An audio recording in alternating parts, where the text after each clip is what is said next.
کے لیے دکھائی گئی ہے اور بتلائی گئی، یہ ہے دلیل۔ اب دوسری دلیل اس کے اوپر حضرت ابو ذر کی وہ روایت لائے ہیں، کہتے ہیں کہ ابو ذر غفاری بڑے کمال کا لکھا ہے انہوں نے کہ حضرت ابو ذر ایام جاہلیت میں یعنی اسلام لانے سے قبل نماز پڑھا کرتے تھے، صحیح مسلم مستدرک، بلکہ مسلم میں تو یہ الفاظ بھی موجود ہیں کہ وہ عشاء کی نماز پڑھتے تھے اور للہ محض خدا کے لیے۔ حضرت ابو بکر نے دریافت فرمایا کہ ابو ذر جاہلیت کے زمانے میں تم کچھ عبادت بھی کیا کرتے تھے؟ انہوں نے جواب دیا، میں کڑکتی دھوپ میں کھڑا ہو کر نماز پڑھا کرتا تھا، حتیٰ کہ مجھے دھوپ تکلیف دیتی تھی۔ حضرت ابو بکر صدیق نے پوچھا، تم کس طرح منہ کر کے نماز پڑھتے تھے؟ تو انہوں نے فرمایا کہ جدھر اللہ تعالیٰ مجھے پھیر دیتا تھا ادھر منہ کر کے میں نماز پڑھتا تھا۔ آگے کہتے ہیں وقال الذہبی اسنادہ صالح، اس کی سند صحیح ہے یہاں تک کہ اللہ تعالیٰ نے مجھے اسلام میں داخل ہونے کی توفیق عطا فرما دی۔ اب اس کے بعد حضرت ابو ذر غفاری رضی اللہ تعالیٰ عنہ فرماتے ہیں کہ میں اسلام لانے سے پہلے نماز پڑھتا تھا۔ اب وہ تھے ایک آدمی، تو ان کی پورے مشرقہ کے اوپر کیسے اپلائی ہو گیا؟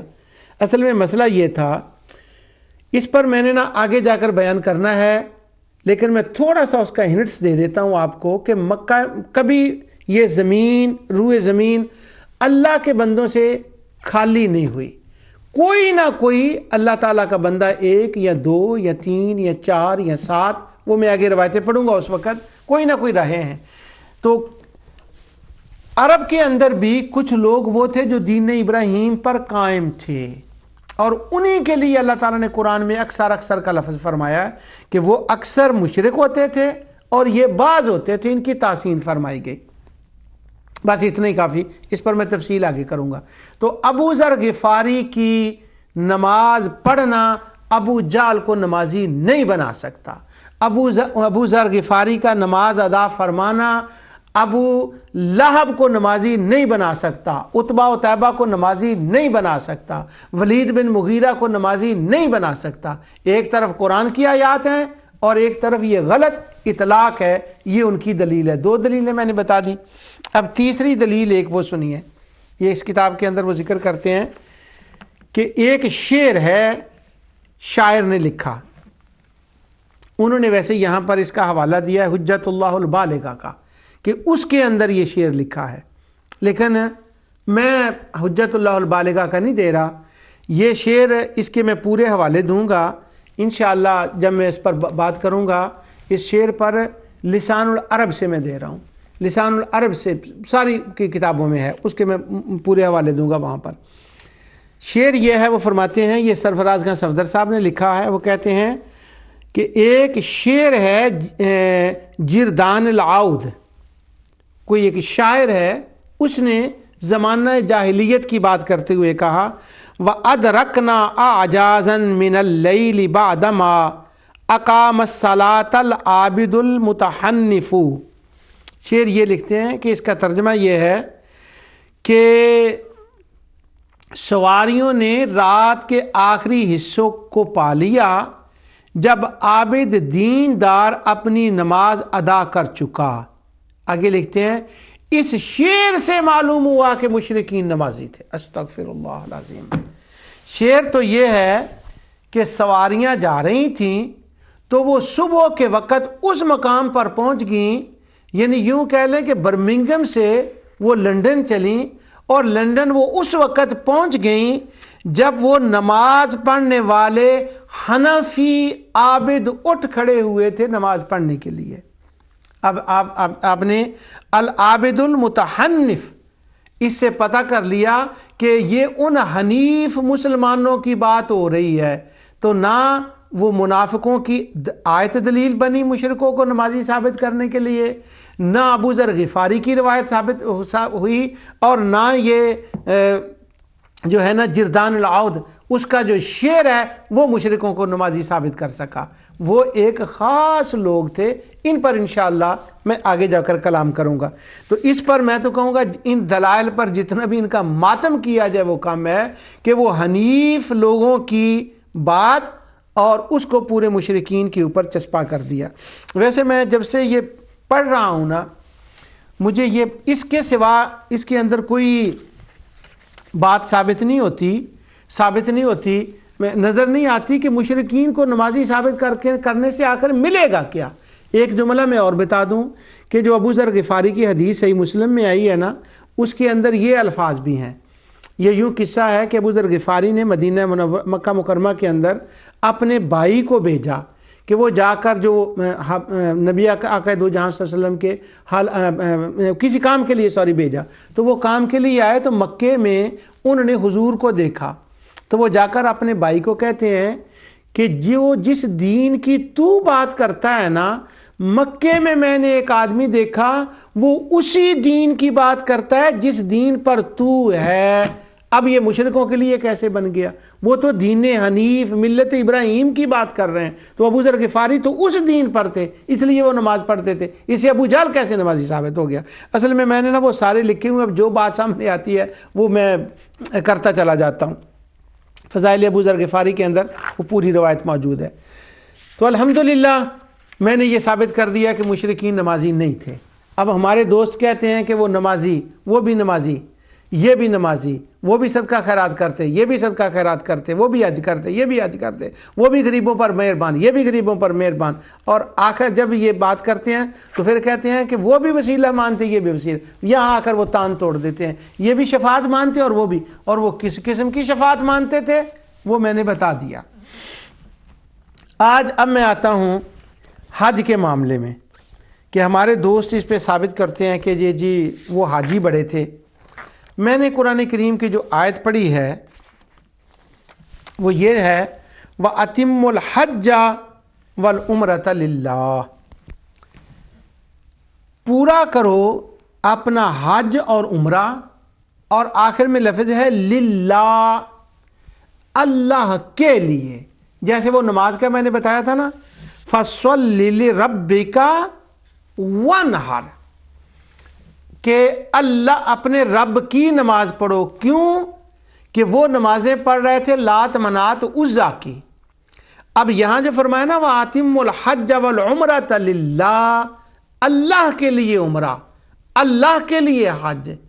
یہاں سے اگر ناظرین میں سے بہت سے لوگ ایسے ہوں گے جو اس بات تک پہنچ گئے ہوں گے کہ وہ حج تو کرتے تھے مگر للہ نہ تھا، وہ حج للعزا تھا، وہ حج للمنات تھا، وہ حج للات تھا، وہ لات کے لیے۔ کیوں؟ جب وہ حج کی نیت کرتے تھے نا تو حج کا احرام باندھتے وقت وہ ان کے لیے تلبیہ کہتے تھے، اور تلبیہ کے اندر امام مسلم نے کتاب الحج کے اندر وہ سارا واقعہ لکھا ہے کہ تلبیہ کے اندر وہ یوں کہتے کہ ہم تیری بارگاہ میں حاضر ہیں، اور پھر یہ کہتے کہ تیرا کوئی شریک نہیں مگر وہ شریک ہیں جن کو تو نے شریک بنایا۔ اور اس حدیث کی تفسیر اور شروعات میں وہ لکھتے ہیں، مفسرین نے لکھا کہ وہ نیت کرتے وقت صرف اللہ کی نیت نہیں کرتے تھے۔ اور اس آیت سے بھی ثابت ہو رہا ہے، جیسے وہ ہے نا فَصَلِّ لِرَبِّكَ وَانْحَرْ، وہی میں دلیل یہاں میں دوسرے دلائل نہیں ذکر کرنا چاہتا اس وقت، وہ ٹائم نہیں اتنا ہوتا۔ وَأَتِمُّ الْحَجَّ وَالْعُمْرَةَ لِلَّهِ، ارے ان کو حاجی ثابت کرنے والوں، بڑا حج کرتے تھے، ان کے حج کے گیت گانے والوں اور کہنے والوں کہ وہ حج کرتے، حاجی تھے، یہ تھا ان کا حج۔ کہاں حاجی رہ گئے وہ؟ ان کا حج تو اللہ کے لیے تھا ہی نہیں۔ اگر اللہ کے لیے وہ حج کرتے تھے تو اللہ تعالیٰ نے وَأَتِمُّ الْحَجَّ وَالْعُمْرَةَ لِلَّهِ کیوں فرمایا؟ یہ جہاں بھی قرآن کریم میں لفظ آئے نا للہ، اس پہ غور کیا کریں، فرمایا کریں آپ۔ اصل میں اس وقت تعریض ہو رہی ہوتی ہے اور رد ہو رہا ہوتا ہے مشرکین کا کہ وہ کام اللہ کے لیے نہیں کر رہے ہوتے، اور اللہ مومنوں کو حکم فرماتا ہے یہ تو کرتے ہیں لات منات عزا کے لیے اور تم کرو میرے لیے. تو یہ تعریض بھی ہوتی ہے اور ان کا رد بھی ہوتا ہے. یہ ہے ان کے حج کا اس کے حج کا حال. اور یہ فرما رہے ہیں محمد بن عبد الوہاب بھی اور علی بن عدیر بھی سرفراز کا صفدر بھی حج کرتے تھے عمرہ کرتے تھے. اب عمرے کا لفظ بھی آ گیا اور حج کے لیے بھی آ گیا. مبارک ہو حج دیں آپ ان کو مبارکیں ایسے حج اور عمرے کی. جیسے ہمارے پاس حاجی آتے ہیں نا عمرہ کر کے, ہم ان کو مبارک دیتے ہیں. مبارک ہو آپ کو اللہ نے حج نصیب فرمایا, مبارک ہو اللہ تعالیٰ نے آپ کو عمرہ نصیب کیا. عمرہ اور حج کی ہم مبارک ہیں ان مومنین کو دیتے ہیں. اور یہ جو تم نے گن گائے ہیں نا, گیت گائے ہیں کتاب التوحیدوں کے اندر, ان کے حج اور عمروں کے جو مبارک دو. کہو ابو جال تمہارا عمرہ تمہیں مبارک ہو, ابو لہب صاحب تمہارا عمرہ حج تمہیں مبارک ہو, ولید بن مغیرہ تمہارا حج تمہیں مبارک ہو. ہم اس حج پر اور ان پر لعنت بھیجتے ہیں اس لیے کہ حج تو وہ ہے جو مولا کے لیے ہو, حج تو وہ ہے جو رب کے لیے ہو. یہ تو حج رب کے لیے تھا ہی نہیں, یہ تو مولا کے لیے تھا ہی نہیں. ایسی نمازوں کی آپ تعریف کریں, ایسے حجوں کی آپ تعریف کریں. ہم نہ حج کی تعریف کرتے ہیں نہ ان کی نماز کی تعریف کرتے ہیں, نہ ان کی عمل خیر کی نہ عمل صالح کی. کوئی عمل صالح نہیں تھا. عمل صالح تب بنتا ہے جب در مصطفیٰ سے ہو کر یہاں سے اجازت لے کے مان کے کیا جائے. انہوں نے تو حضور کو ماننا ہی نہیں, اور یہ تو نبی کریم صلی اللہ علیہ وسلم کی آمد سے ویسے بھی پہلے کی بات ہے, تو وہ ان کے لیے حج کرتے تھے. تو پہلی یہ بات سن لیں وَأَتِمُّ الْحَجَّ وَالْعُمْرَةَ لِلَّهِ. اب وہ دوسری ان کی بات سن لیں کہ حج کیسا تھا ان کا.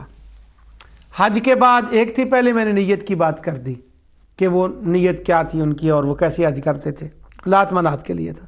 اب ذرا دوسرا حج کا دیکھیں رخ. واہ, آج میں حاجیوں کا ذکر کر رہا ہوں. اللہ تعالی نے فرمایا ان کے حج کی حالت جن کی خوارج بڑی تعریفیں کرتے ہیں وہ یہ تھا, وہ بدبخت کعبے میں داخل ہوتے اور ننگا طواف کرتے. استغفر اللہ العظیم, ننگا طواف کرتے, کپڑے نہیں پہنتے تھے. یہ تھا ان کا حج. کریں حج کی تعریفیں, کریں حج کی تعریفیں. اب میں سورہ اعراف پڑھتا ہوں. اللہ تعالیٰ نے فرمایا یا بنی آدم خذوا زینتکم عند کل مسجد وکلوا واشربوا.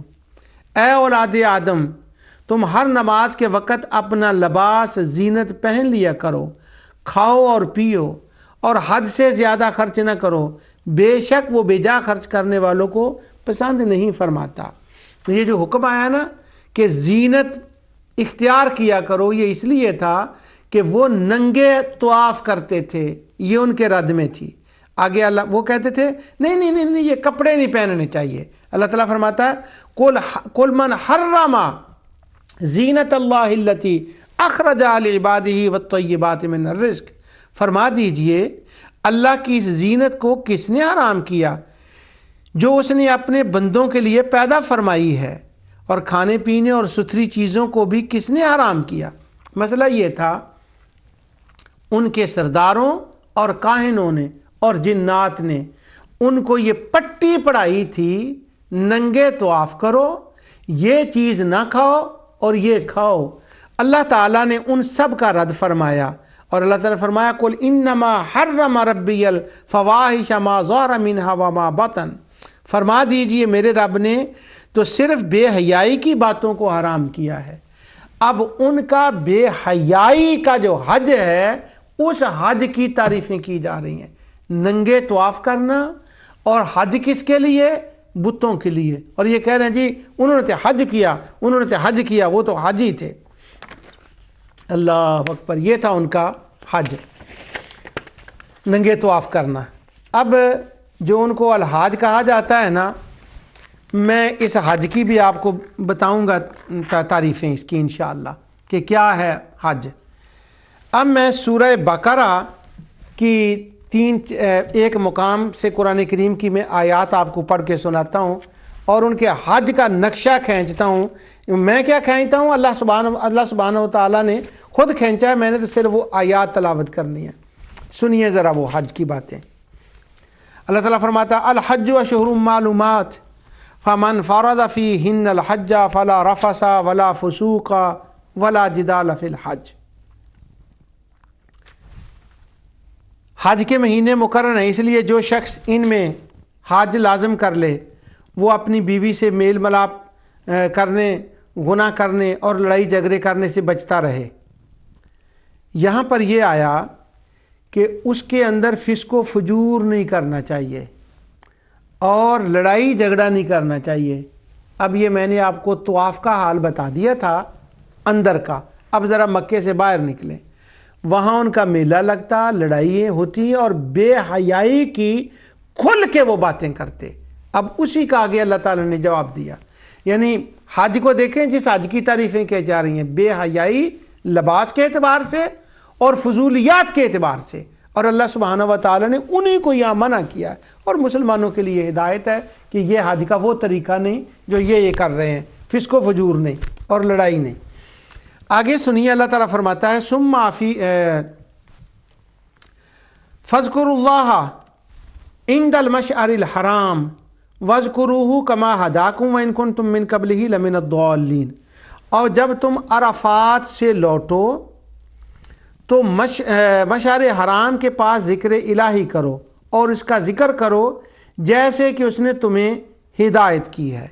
اس پر میں بات کرتا ہوں، اگلی آیت میں پڑھ دوں۔ اگر اللہ تعالیٰ فرماتا ہے ثم افیدوا من حیث افاض الناس واستغفروا اللہ، پھر تم اس جگہ سے لوٹو جس جگہ سے سب لوگ لوٹتے ہیں اور اللہ تعالیٰ سے طلب بخشش کرتے رہو، یقیناً اللہ بخشنے والا اور مہربان ہے۔ فَإِذَا قَضَيْتُم مَنَاسِكَكُمْ فَاذْكُرُوا اللَّهَ كَذِكْرِكُمْ، پھر جب تم ارکان حج ادا کر چکو تو اللہ تعالیٰ کا ذکر کرو جس طرح تم اپنے باپ دادا کا ذکر کیا کرتے تھے۔ ان آیتوں کی تفصیل اب سنیے۔ ان حاجیوں کا حج دیکھیے ذرا، وہ کیا کرتے تھے۔ پہلی بات تو یہ ہوتی تھی ان کی کہ پورے سفر میں مکہ مکرمہ سے لے کر منا تک اللہ کے ذکر کے نام کی کوئی چیز نہیں ہوتی تھی۔ میں نے اس پر آگے جا کے پروگرام بھی کرنا ہے کہ وہ کہتے ہیں، محمد بن عبد الوہاب صاحب نے یہاں لکھا تھا، میں نے آپ کو پڑھ کے سنا، وہ ذکر بڑا کرتے تھے، یذکرون اللہ، بڑا ذکر کرتے تھے اللہ کے، اور یہاں یہ حال ہے۔ نہ طواف کے اندر اللہ کا ذکر، نہ مکہ سے جاتے ہوئے اللہ کا ذکر، اور منا میں جاتے ہیں تو وہاں نہ اللہ کا ذکر، باپ دادے کا ذکر۔ مشعر حرام ایک پہاڑ کا نام ہے، اس کے پاس بیٹھ جاتے تو وہاں وہ اکٹھے ہوتے، ایک ٹولی ادھر بیٹھتی ایک ادھر بیٹھتی۔ میرے باپ نے 40 بیویاں کی تھیں، اس کی 200 اولاد تھی، اس نے یہ لوٹا تھا، اس نے وہ کیا تھا۔ آباء و اجداد کی ڈاکوں، چوریوں، زناؤں اور بدکاریوں کا ذکر، یہ ان کا منا کے اندر ذکر تھا۔ پھر منا میں بیٹھ جاتے، اور جہاں وہ بیٹھتے منا کے اندر، ایک تو ذکر خدا نام کی کوئی چیز نہیں، جیسا ان آیات سے ثابت ہو گیا۔ اللہ تعالیٰ نے فرمایا فاذکروا اللہ، اللہ کا ذکر کرو۔ منا میں ذکر خدا نہیں تھا حاجیوں کا، کیا حج تھا، وہ کیا بلا کا حج تھا، کیا غضب کا حج تھا، جس حج کی تعریفیں 700 سال کے اندر مشرکین کے اعمال حسنہ کے نام سے کی جا رہی ہیں۔ کیا غضب بلا کا حج تھا، ذکر خدا کی نام کی کوئی چیز نہیں۔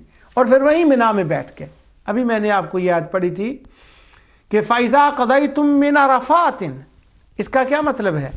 اس کا مطلب یہ ہے کہ عرب کے جو مشرکین تھے، قریش خاص کر کے، یہ کیا کرتے، یہ کہتے کہ ہمارا حج منا تک ہے، بس ہم نے منا سے آگے جانا ہی نہیں، ہم نے عرفات میں جانا ہی نہیں۔ یعنی وہ عرفات میں نہیں جاتے تھے۔ یہ 700 سال کے ان کے مشرکین کے وکلاء سے یہ سوال ہے کہ حج کہاں ہوتا ہے، وقوف حج کہاں ہوتا ہے؟ حج ہوتا ہے عرفات کے اندر۔ اگر کوئی بندہ عرفات میں نہ جائے تو آج بھی وہ حاجی نہیں کہلا سکتا۔ منا سے بیٹھا رہے اور منا سے واپس آ جائے، عرفات میں نہ جائے، کوئی حج نہیں ہے۔ رکن اعظم ہے حج کا عرفات، اور حج میں جائیں تو حج ہوتا ہے، عرفات میں نہ جائیں تو حج نہیں ہوتا۔ یہ آیتیں بتا رہی ہیں کہ وہ تو عرفات میں جاتے ہی نہیں تھے، وہ تو وقوف عرفات کرتے ہی نہیں تھے، کیونکہ اللہ تعالیٰ نے فرمایا ثم افیدوا من حیث افاض الناس، اے مسلمانوں پھر تم اس جگہ سے لوٹو جس جگہ سے سب لوٹتے ہیں۔ کیوں؟ یہ کہتے تھے ہم نے تو عرفات میں نہیں جانا، مشرک کہتے تھے ہم نے تو مینا میں بیٹھنا، یہ بیٹھے رہتے تھے مینا میں، باقی لوگ جاتے تھے وہاں پر۔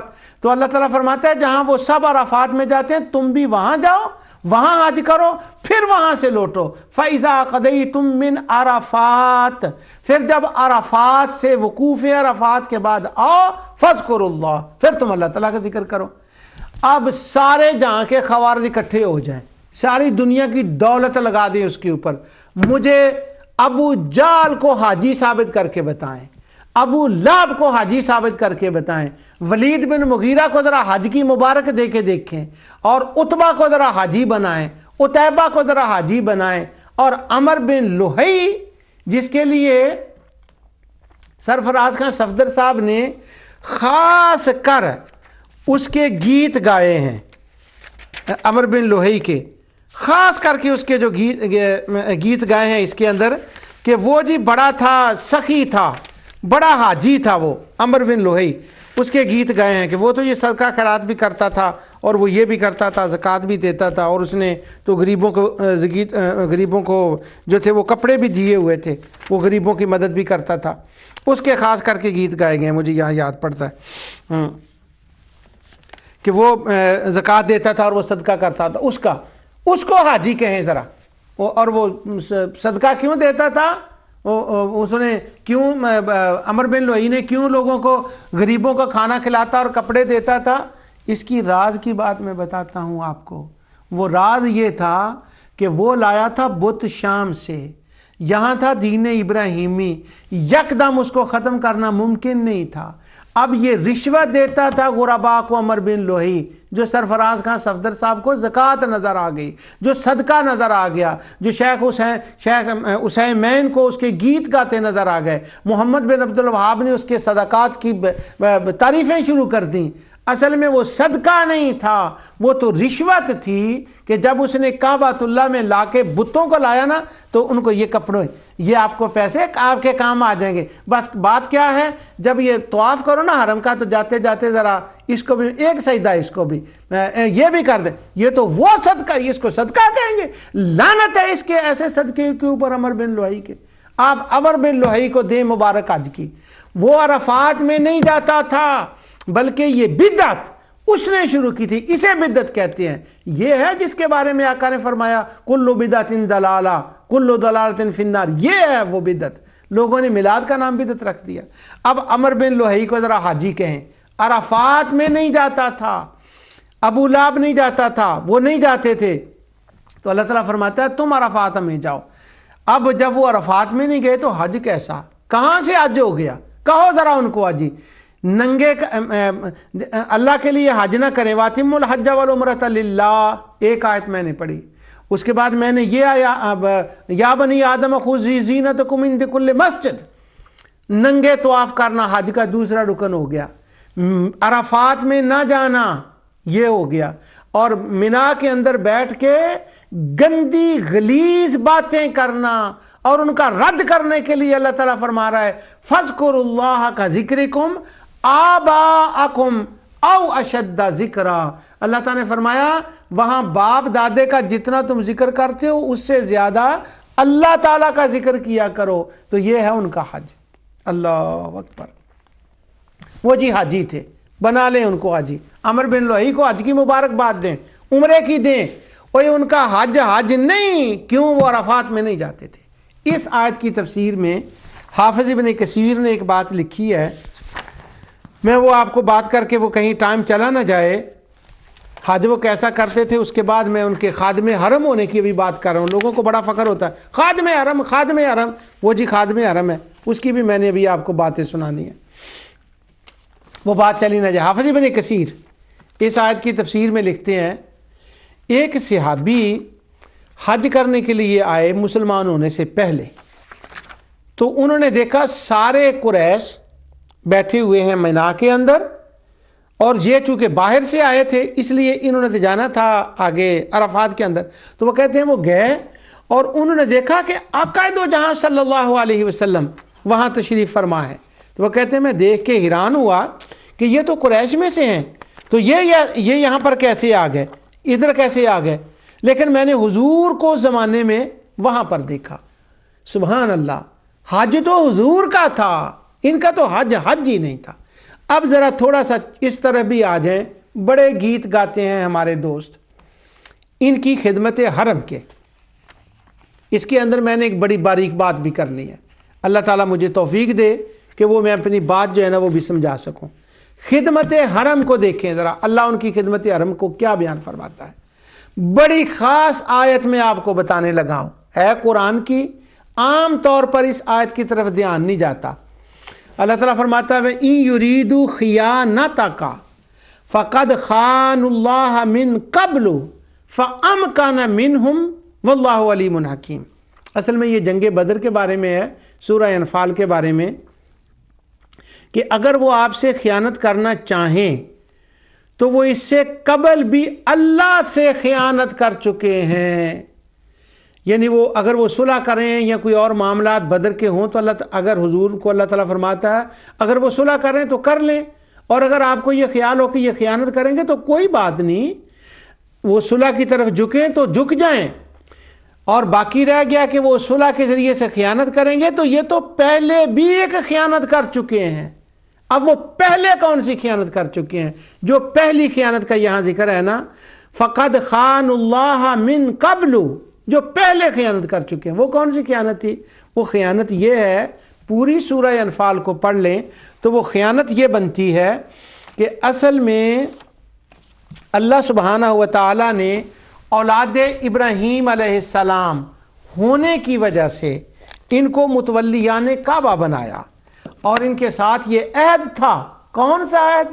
وہ میں نے آیت پڑھی تھی پیچھے کہ اللہ تبارک و تعالیٰ نے ابراہیم علیہ السلام سے فرمایا کہ اللہ تشرک بی شیئا وطہر بیتی للطائفین، اس کو شرک سے پاک رکھنا ہے، یہاں پر اللہ تعالیٰ کا ذکر ہو، یہاں اللہ تعالیٰ کے شریک نہ بنائے جائیں۔ تو یہ عہد تھا ابراہیم علیہ السلام کے ساتھ اللہ تعالیٰ کا، اور وہی عہد منتقل ہوا ان کی اولاد کو متولی کعبہ ہونے کے بارے میں، تو وہ انہوں نے اس عہد میں خیانت کی تھی، تو اس لیے اللہ سبحانہ و تعالیٰ نے فرمایا یہ تو میرے گھر کے خادم نہیں، یہ تو خائن ہیں۔ اللہ کہے یہ خائن ہیں اور 700 سال سے خوارج کہیں یہ خادم حرم ہیں، انہوں نے اللہ تعالیٰ کے حرم کی بڑی خدمت کی۔ اللہ تو فرماتا ہے یہ خائن ہے، کون سی خدمت کی ہے؟ اور اب سنیں بات، میں اللہ تعالیٰ کی رحمت اور عنایت سے آپ کو ایک مثال سے یہ بات سمجھاتا ہوں۔ مشرک کوئی حج نہیں کرتے تھے، ان کا کوئی حج نہیں تھا، وہ مثالیں میں نے آپ کو بتا دی۔ اب وہ کرتے تو تھے حج، مینا میں تو جاتے تھے اور وہ طواف تو کرتے تھے، یہ باتیں تھیں، پر یہ کیسے تھیں؟ ایک مثال سے میں ان کو سمجھانے کی عرض کرتا ہوں۔ ایک تو وہ سیدنا ابراہیم علیہ السلام کی اولاد سے تھے، تو وہ ٹریڈیشنلی ایک تو وہ یوں کر رہے تھے، اور وہ بھی اپنی مرضی سے، عمر بن لوہی نے سارا کچھ چینج کر کے رکھ دیا تھا جو میں نے آپ کو بتا دیا۔ ہم رہتے ہیں انگلینڈ کے اندر، پورے مغرب کے اندر، امریکہ، ہالینڈ، فرانس، جرمنی، جتنا یورپ ہے، امریکہ اور انگلینڈ سب کے اندر 25 دسمبر کو کرسمس منائی جاتی ہے۔ پہلے آپ یہ سن لیں، اور اس کو کہا جاتا ہے یہ عیسیٰ علیہ السلام کی ولادت کا دن ہے۔ عیسیٰ علیہ السلام کے ساتھ اس کا کوئی سرے سے تعلق نہیں ہے، عیسیٰ علیہ السلام نہ پیدا ہوئے، بلکہ یہ 25 دسمبر کا دن تو عیسیٰ علیہ السلام کے آنے سے پہلے کا منایا جاتا ہے، رومن مناتے تھے اس کو، اور یہ ایک تارے کی سورج کی عبادت کرتے تھے۔